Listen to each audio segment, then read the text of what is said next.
Мы рады приветствовать Кристиана Буше. В первую очередь я бы хотел... Alors, comme il y a une certaine barrière entre les Russes et les francophones, parce que la plupart de l'information qu'on reçoit, on reçoit en anglais, c'est pourquoi nous voulons vous demander de raconter un peu en détail, donner plus de détails en ce qui concerne votre activité, et non seulement l'activité des nouveaux droits pendant la dernière décennie et la décennie qui continue maintenant, c'est-à-dire après le nouveau millénium. Oui. Ben, il y a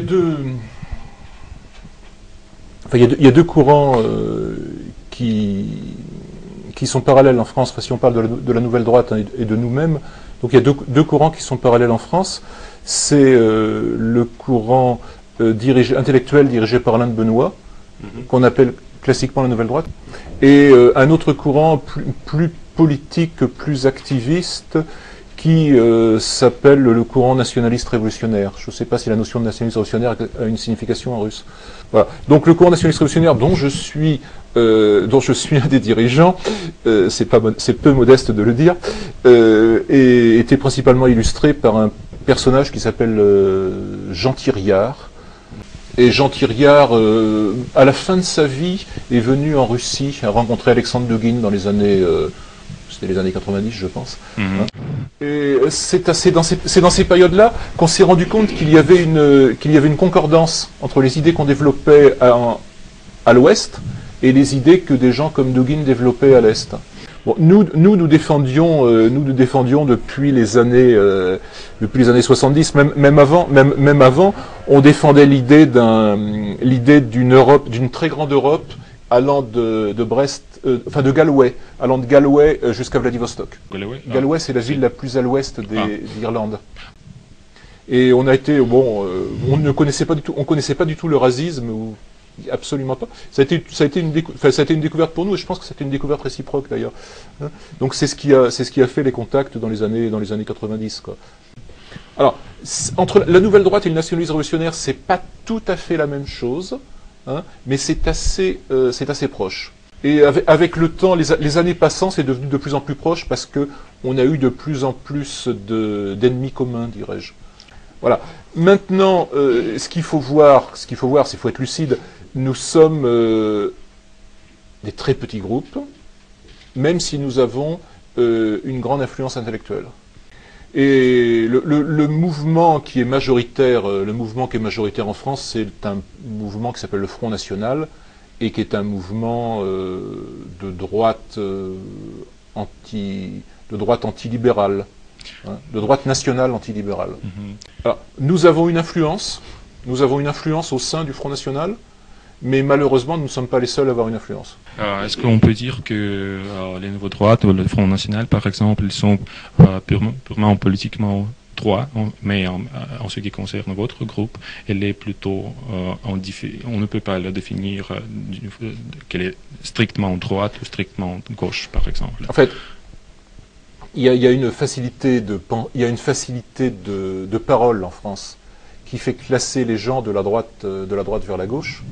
Mais ça ne correspond plus à aucune réalité. On a émis l'idée que nous étions en même temps la droite des valeurs, mais la gauche du peuple, la gauche sociale. Alors que la plupart des gens qui nous sont opposés sont la gauche des valeurs, mais la droite sociale. Quand je dis la gauche des valeurs, c'est le mariage homosexuel, par exemple, c'est la libéralisation de la consommation de drogue, c'est des mœurs qui ne sont plus des mœurs. Ça c'est la gauche des valeurs. Et la droite sociale, c'est en fait défendre le libéralisme, défendre l'exploitation du peuple. Alors que nous nous tenons sur la droite des valeurs. La droite des valeurs, mais la gauche du peuple. C'est-à-dire qu'on on lutte contre le libéralisme, on lutte pour pour des conditions sociales justes et tout ça, et en même temps, donc ça, ce qui est une position de gauche sociale, et en même temps, on lutte sur une position de droite des valeurs, c'est-à-dire respect de la famille, respect du travail. Ce qui fait qu'en fait, la différence entre droite et gauche en France n'a plus réellement un sens, quoi. Parce que des groupes qu'ici, vous allez enfin, des groupes qu'on considère comme des groupes d'extrême gauche, hein, se trouvent en fait extrêmement proches de Sarkozy. Parce qu'ils défendent à peu près les mêmes valeurs fondamentales, quoi. Alors, quelle est votre position par rapport à deux moments principaux qui affectent la situation en Europe maintenant, c'est-à-dire c'est l'atomisation de la société et en même temps c'est l'influence d'islam qui maintenant affecte la société européenne presque atomisée. Oui. On est convaincu, enfin, une des thèses que l'on défend de manière très dure, c'est qu'il n'y a pas de péril musulman et que le péril musulman, c'est une idée des Américains. C'est une idée des Américains. Comme avant, ils nous ont ressorti. Pendant très longtemps, il y a eu le péril communiste. Et on nous sortait le péril communiste pour qu'on s'abrite avec les Américains, et on est passé du fil rouge au fil vert.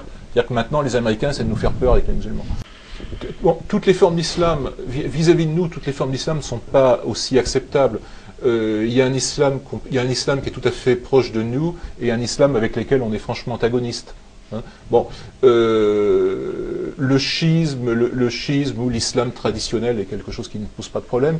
Le fait est que le wahhabisme qui correspond à peu près au protestantisme fondamentaliste au sein de l'islam, il est à peu près aussi antipathique que peuvent être pour nous les sectes protestantes américaines, quoi. C'est à peu près la même chose. Mais l'islam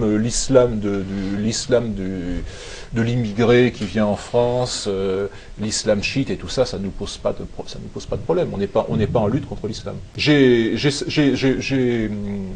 fait une conférence il y a de ça à peu près il y a 8-9 mois sur Islam et mouvement national. Elle a été traduite, je crois, en russe par quelqu'un de Kaliningrad qui m'a averti qu'il l'avait traduite.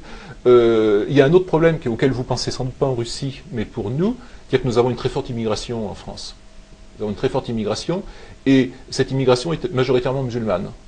Donc moi j'ai émis l'idée que l'islam était compatible avec nos idées et notre combat électoral. Hein, et c'est un des thèmes que je défends, c'est-à-dire que on a des immigrés qu'on ne fera pas repartir. Hein. Donc ces immigrés qu'on ne fera pas repartir, eh bien, il n'y a pas de raison qu'ils n'acceptent pas nos idées et qu'ils ne se mettent pas à les défendre. C'est-à-dire qu'il n'y a pas de raison qu'ils n'acceptent notre idée. Qu'ils n'acceptent pas. Oui, c'est-à-dire que c'est des idées qui sont universelles. Les idées qu'on défend sont des idées universelles. Un immigré musulman qui vient en France, a priori, il peut se reconnaître politiquement avec nous. Qu'est-ce que vous pouvez proposer à l'identité russe, et pas seulement russe, mais française aussi, pour qu'elle soit plus forte face à cette influence islamique, alors pour